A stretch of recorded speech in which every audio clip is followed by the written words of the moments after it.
Hey friends, good Monday morning. Today is April the 13th. I'm coming at you today with your math lesson. We are still working on number of the day. You're on day number 6.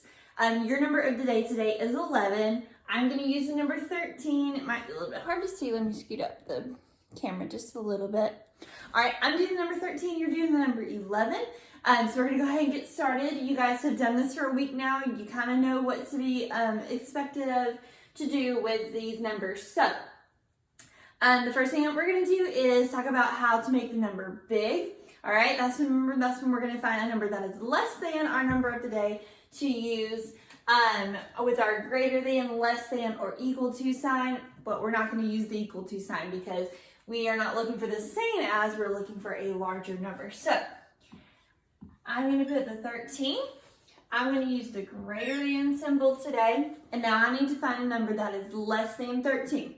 So I'm going to draw a picture of my number 13. Let me use a different marker. Give me 1 second.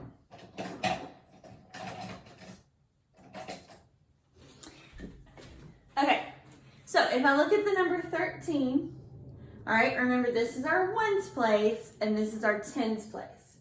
All right.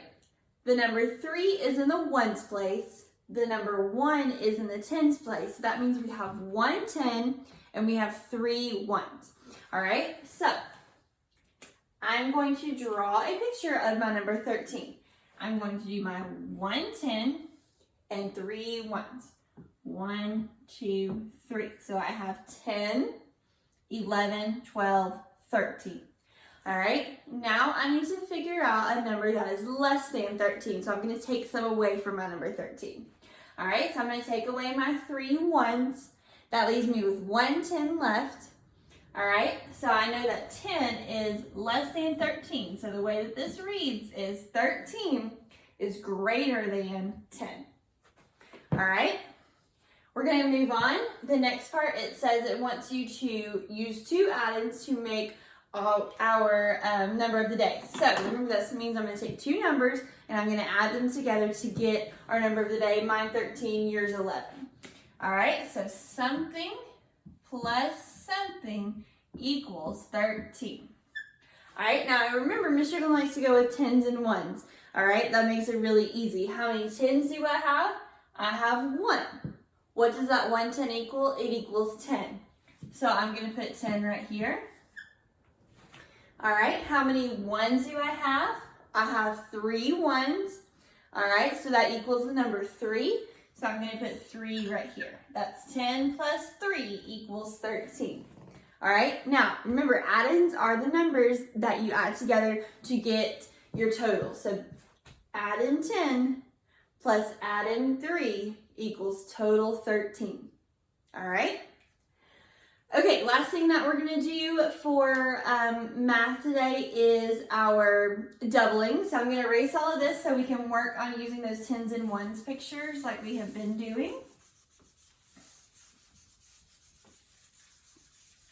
All right, so when I double, I'm going to add my number of the day plus my number of the day to get the doubled total. All right, so my number of the day is 13. Plus 13, because I'm doubling my number, equals something. All right, now I'm going to draw my pictures. I already said that the number 13 has 1 10 and 3 ones. So I'm going to draw that 1 10 and 3 ones. All right, so that's that number 13. All right, plus this number 13, which has 1 10 and 3 ones as well. So 1 10 and 3 ones. All right, now I'm going to add those together. So if you remember, I added my tens first last week, and then I added my ones. I'm going to do the same thing this week. I'm going to mark them out as I add them. All right, so I have 2 tens. All right, so I'm going to draw those 2 tens over here, and I'm going to put a little X over them because I have already drawn them. Okay. Now I'm going to put my ones from this side. I have 3 of them. I'm going to draw them over on the equal side. 1, 2, 3. I've drawn those. Now I'm going to draw these. 1, 2, 3. Now I have drawn all of my numbers from my two add-ins. All right, I drew both of my 10s and I drew both of my set of 1s. All right, now I need to count them. All right, 1 10 is 10, 2 10s is 20. So I have 10, 20, 21, 22, 23, 24, 25, 26. So 13 plus 13 equals 26. All right, and that's all you have to do today, guys. Like I said, it's pretty easy, pretty things that we have already been doing all week, last week, so it should be no big deal for you to breeze through it today. Don't forget today to get on to iRead for at least 20 minutes, get on iReady for at least 15 minutes, and I will see you guys for the read aloud in just a little while. Bye.